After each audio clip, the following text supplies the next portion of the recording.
తన భార్య చావుకు కారణమైన ఈ పెద్ద కొండని ఆ ఫోటోలో కనిపించే వ్యక్తి ఏం చేశాడో తెలుసా?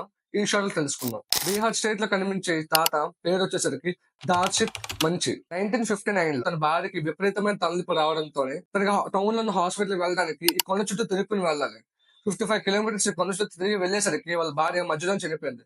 తన భార్యకి వచ్చిన పరిస్థితి ఇంకా అవ్వలకి రాకూడదని చెప్పి తను లాగా ఒక సుత్తి తీసుకుని 22 సంవత్సరాలు కష్టపడి ఆ కొండని 2 ముక్కలుగా చీల్చాడు. అతను కొండను కొట్టడం సేపు ఆ ఊర్లో ఉన్న సర్పంచ్ వీళ్ళందరూ వీడికి పిచ్చి పట్టిందా, ఎందుకు ఇలా బిహేవ్ చేస్తున్నా, అసలు నిజంగా వీడు ఆ కొండను చీల్చగలని ఆలోచించారు.